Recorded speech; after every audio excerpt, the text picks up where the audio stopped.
Episode 47, Nick DiNardo, Part 2.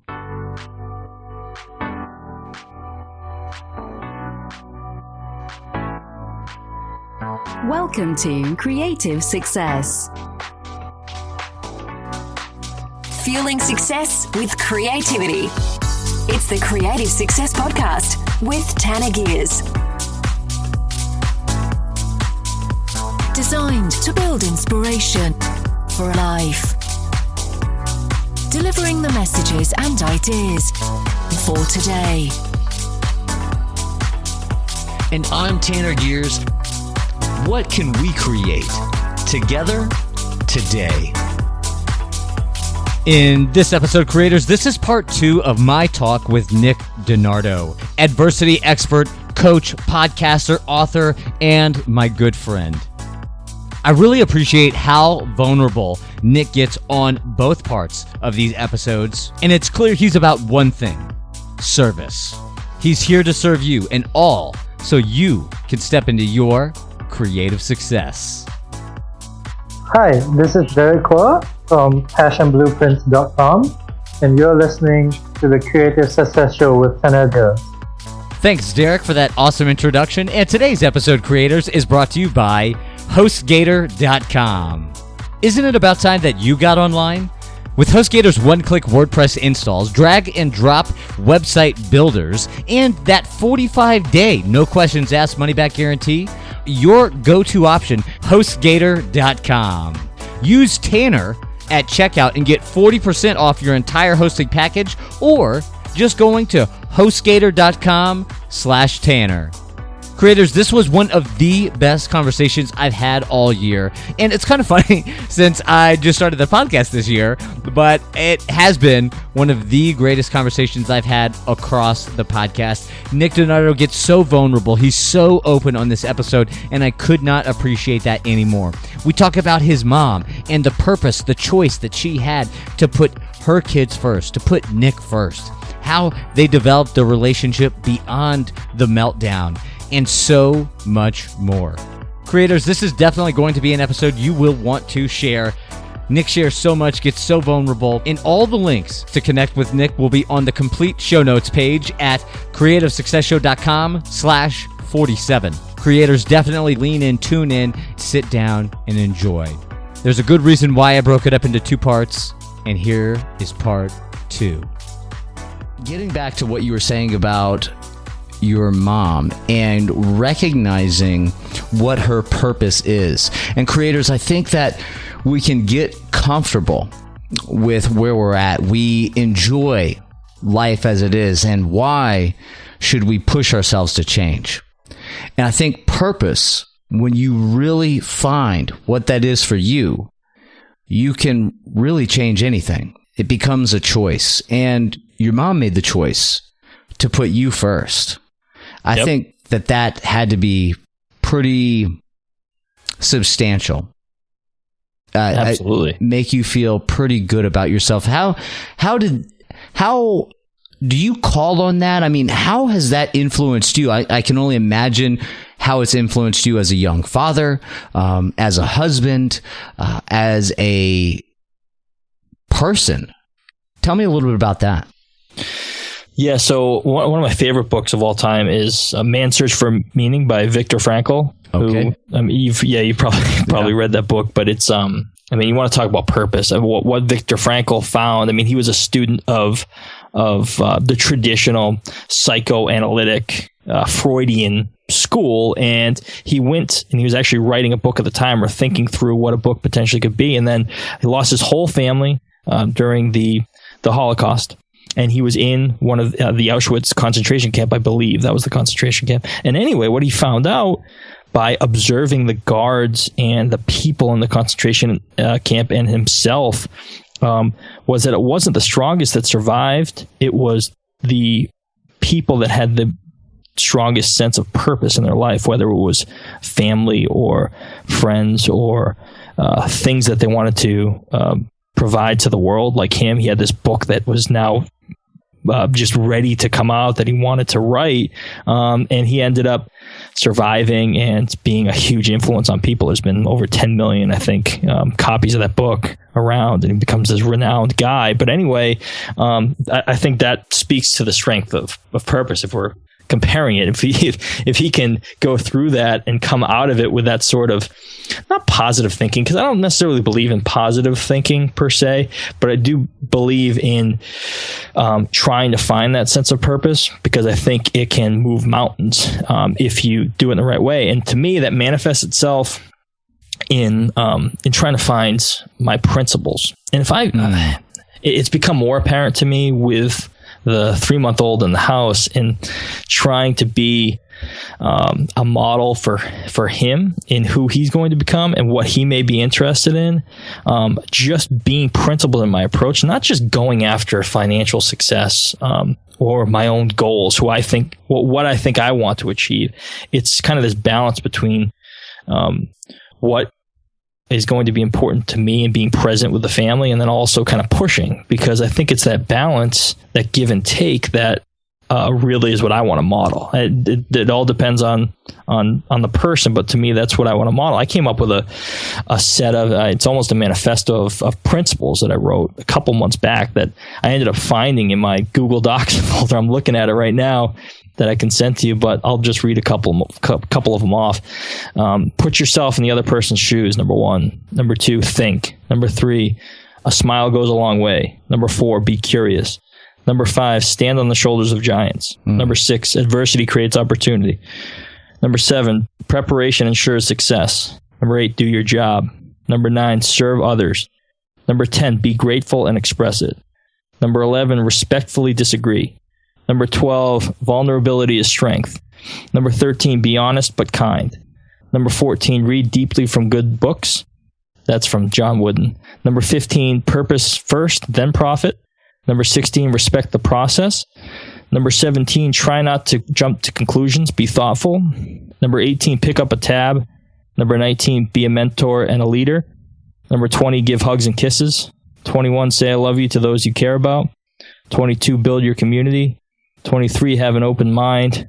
24, take action, fail, learn, repeat. 25, define success in your own way. 26, don't pay attention to the media. 27, build something. 28, relationships are gold. 29, cultivate a growth mindset. And number 30 is ask. And that's not in any specific order, but I really felt that these encompass exactly the type of person I want to be. And hopefully, if you do this the right way, really think it through, spend some time on it. When you start going off the rails, because it's going to happen, how can you possibly just be perfect all the time? You're going to go off the rails. If you're going to look at this type of document and just say, this is the type of person that I promised I was going to be, and try and bring you back and center you a little bit. So I don't know if I answered your question well, but I think purpose is huge. Using purpose to build a set of principles for yourself, and then using that as your guiding force rather than goals per se. Because I think goals are short term in my opinion, but principles, they're everlasting. Absolutely. Goals evolve, creators.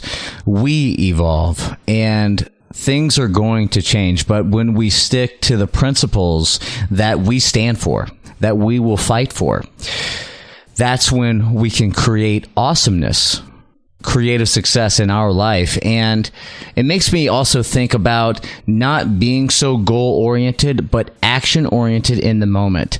Because often, many of us listening right now, me included, will hustle our asses off. We are working so hard,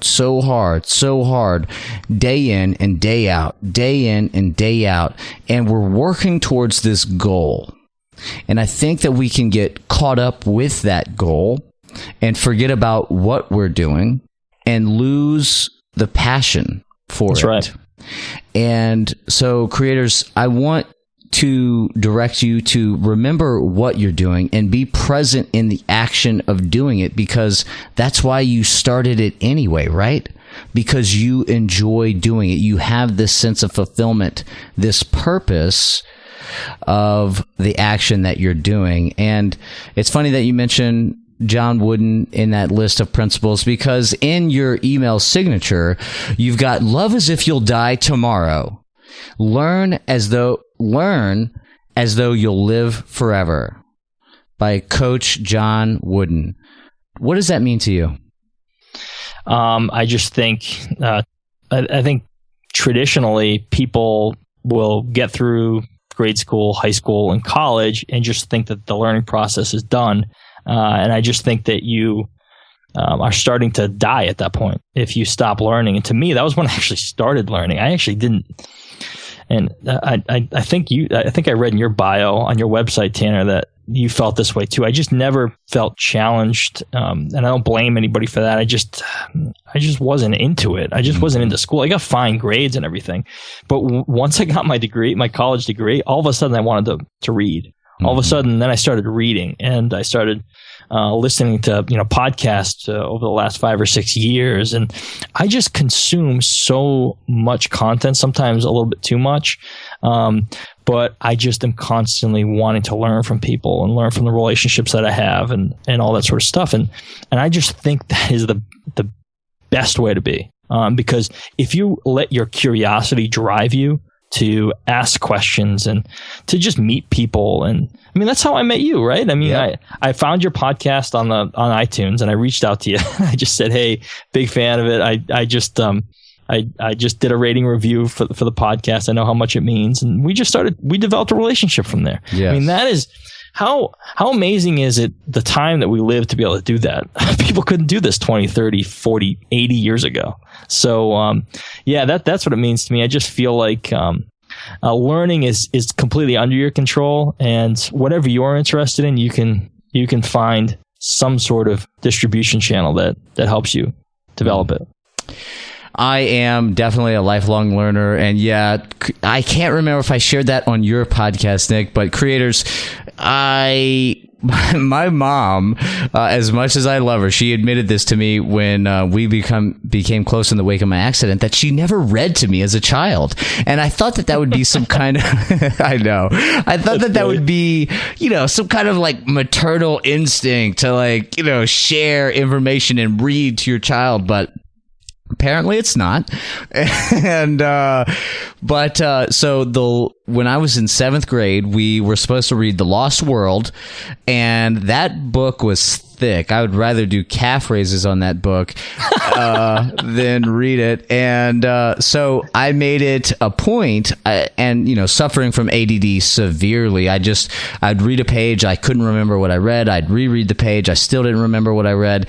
And so I made it a point to never have to read a book going forward. And I was successful in that, thank God for Cliff Notes, until I was in high school, my senior year, English. I had to read A Tale of Two Cities. It was definitely the worst of times for me then. That's a beast. Ugh. Wow. My gosh. And having to break it down and all the ways, and so but today I love to read. I, like you, Nick, I love getting information. And if creators, if you're interested in reading, definitely try out Audible. It's one of the apps that I didn't think I would like. I normally read all my books on Kindle, but recently I test drove Audible. I love it. I think my Kindle app is a little bit jealous because now it's side by side on page 1 of my iPhone. And Audible's getting a little bit more play these days. So go ahead, pick up download the Audible app, get your free trial subscription. You can do that right here on the show notes page, the show notes for this episode. And I will get Viktor Frankl's book, and you can test drive it with Audible. So, I can't tell you how much I love gaining new insight, new information. And creators, if we can just take 1 or 2 golden nuggets, like these serious golden nuggets, and apply it to our life on a regular basis, kind of build those principles. Let me tell you something. Those 30 principles that Nick read off, that was all information or that he derived from experiences or knowledge or learning or books. Am I right about that, Nick? That's absolutely right. I mean, it's just all synthesis, right? It's just like, there's many of those things have been said before. I mean, do your job. Bill Belichick says that all the time. Respect the process. Nick Saban, like all these people that I'm like, man, that is really something that I believe as well. And I'm going to use that. I'm going to use that as fuel for myself. Do that. I mean, there's nothing wrong with doing that. Austin Kleon talks about that all the time. Steal like an artist, because you're being influenced. Your thought process now is just everything from your experience, from the people in your life and the things that you've read, right? So that's what it's all about. I love that. Do you have a few more minutes to share with creators? As long as you want, man. I love this. Awesome. So I want to get down into how you're helping other people deal with adversity.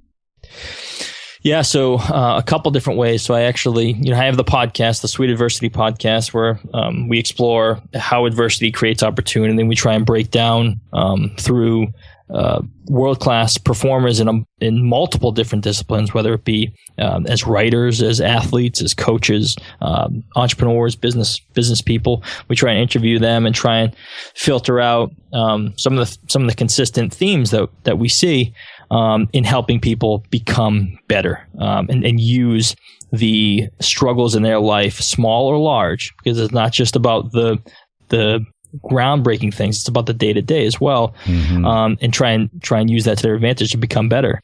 That's the number one thing. That's what I really love. I wrote the book, The Game of Adversity, which was a passion project of mine, and then I do one-on-one coaching. I've got a mastermind group where we explore it as well, and that's a men's mastermind group right now. We're going to probably be expanding into other areas, but down the road, probably going to be online courses and some other things to help people at much lower cost structures, but and speaking as well. But I don't do that often. Probably once every couple of months. It's a time commitment at points, but sure. It's been a lot of fun to kind of just dig into this with people and have a 1-to-1, 5-to-1 conversation and just really dig in on concepts that have been really important to me and things that I've learned in my research and the conversations I've had with people. Well, I think it does get down to conversations, right? We can expand, grow, and switch perspectives, open perspectives through conversation. So is that beneficial for someone who's dealing with something to talk it out with an expert like yourself?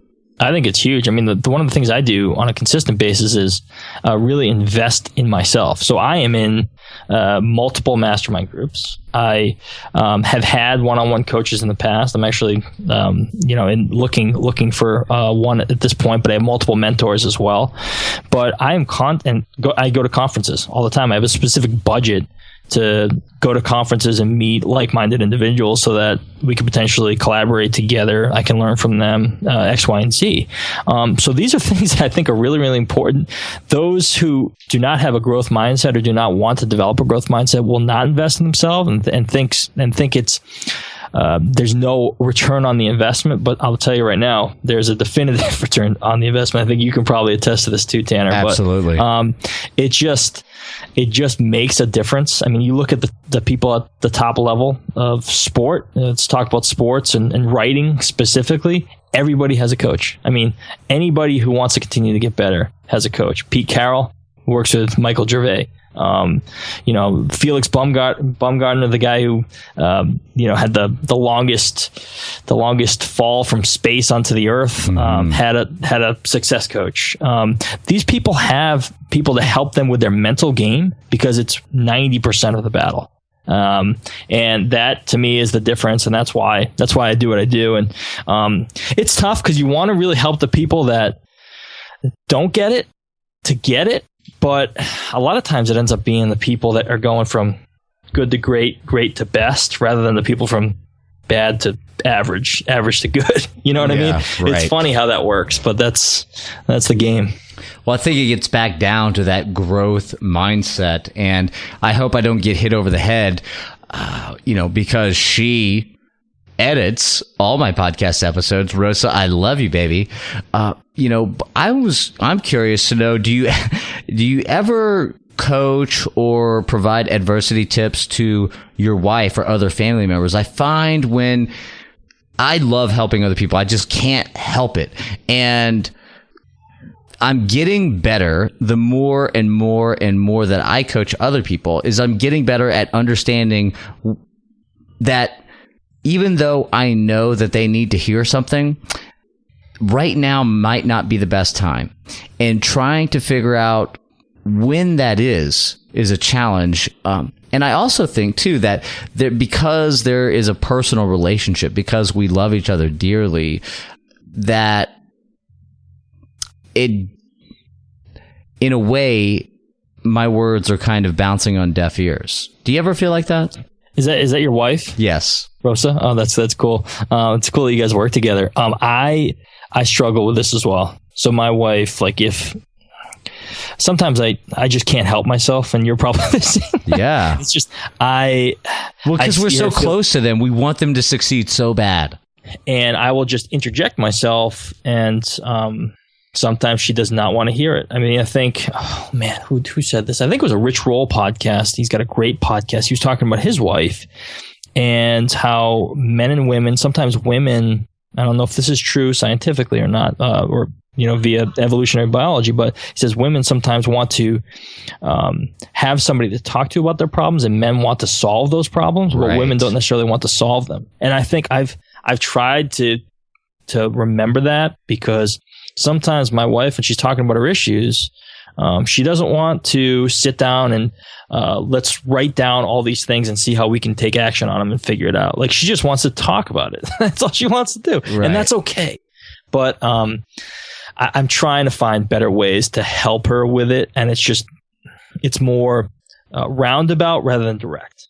You know what I mean? And It's not trying to be trying to manipulate at all. It is just like, let's see how I can help in the best way for her, really.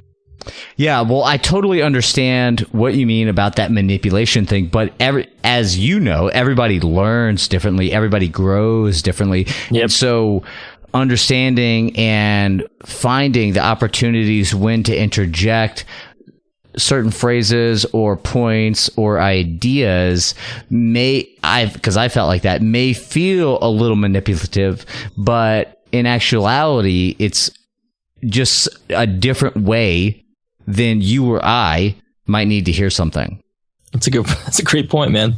That's a great point. I'm trying to reduce the amount of time that she gives me the death stare or the potential slap in the face that I can just tell is about to happen. So anyway, I can try to find a way to try to find a way that can get through to her and that can help her in any way. And she helps me all the time. She's really, really sharp. But it's tough, man. There's no right answer. You're right. When you have those personal conversations, and I think about it with friends too. I think it's because you have these long-term relationships, it becomes harder to have that coaching relationship sometimes. That's right. Yes. Personal relationships, man. Personal relationships. It is very, very tough. And I'm so proud of Rosa. She has grown so much. I mean, she's come from literally the most humble beginnings. And, she is a Mexican immigrant, and she got the short end of the stick because of the way that, her mom came across and brought her over with the visa, and it expired. And so technically she was an illegal alien and not knowing it. And then, ended up putting herself through college, somehow figured out a way, graduated from college, and, but also too had these really, meager, times as a child where, getting back to the growth mindset and moving towards that rather than a lack mindset, or we need to hold on to this because we don't know how long we'll have it mindset, or I have to eat this because I don't want to go hungry mindset. and I'm using analogies for other things that we do, right? Because I do that. I'm an emotional eater. I don't know if that's because that's how I suppress my anxiety and depression when I lost my sight. I don't know if it's because my grandma told me, kids in China are starving and you need to eat all your food. Right. And, but so I say all that to say is that, creators, we're dealing with these struggles, and what we need to hear, what will help you may not be the best thing that's going to help your partner. But at least we have the great intention to help, to serve, to increase, to become better. I'm so glad that we're relating on that level. Yeah, I mean, that struggle right there. I mean, that's an amazing story about your wife. That's really cool. And then your own struggle. I mean, that's one of those micro struggles, right? It's one of those things like, and people that don't tell you that, like sometimes I hate on these podcasts where it just seems like everyone has the answers, about their morning routines and their habits and all this stuff. I mean, come on, like let's just get real. I mean, we strive for those things. We know that they're important because I do, but. We each individually struggle with those things. I struggle with eating too. I mean, I come from an Italian family. Working out, I can work out all day and all night, 31 days in a month. But sure. Man, I like to freaking eat pizza. I like to eat red sauce and pasta sometimes. Yeah. So you're right. It's a struggle. And then you just I think the self-awareness part of it is the most important. Just know who you are, know the people you're around, and try and find strategies to beat it. And then when you don't beat it, just be gentle on yourself. Mm-hmm. And just get back on the horse the next day. Yeah. Right. That's right. We're human creators. We make mistakes. We fall off the wagon. And, I think my wife was Italian in another life because she loves Italian food. And we recently just found a spaghetti noodle. A low-carb spaghetti noodle. Holy moly. The other night we had shrimp Alfredo. Oh my gosh. It was good. So good. We made so much. We had leftovers and, not feeling guilty. I was like, man, this is amazing. We're going to have spaghetti every week. I love it. So, Nick, man, I'm going to break this up into 2 episodes because number 1, you're that awesome. Number 2, I think creators are sitting in the parking lot outside their jobs right now waiting to go inside, but they don't want to miss another golden nugget of knowledge from you. I'm sure. Where is the best place for creators to connect with you? Yeah, so nickdinardo.com, they can find out more about, the coaching services. They can find the podcast there. They can find the Sweet Adversity podcast on iTunes. They can find, as you mentioned, the 5-day email course on overwhelm. It's just nickdinardo.com/overwhelm. I'll also have a special gift for them at nickdinardo.com/creative success, just for listeners of the show. Sweet. And they can find me on Twitter and Facebook. But, the website's always the best place to go. Awesome. We're going to get all of that linked up, creators, so you can get inside to work or get out of the gym or get on with where you're headed. So come on over and get all the links to connect with Nick. And we would both really appreciate it if you shared this episode because there's an 83% chance that your friends and family would appreciate it too. Tanner, thanks so much for having me, man. I mean, you've asked some awesome questions that I just haven't heard on any podcast here. So I want to thank you for really pushing me, and then also for just allowing me to be a part of this podcast. So it's an honor to get to know you, man, and to continue to work together.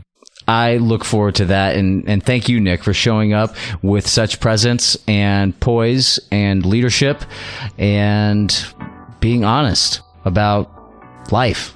Thank you, sir. Thank you.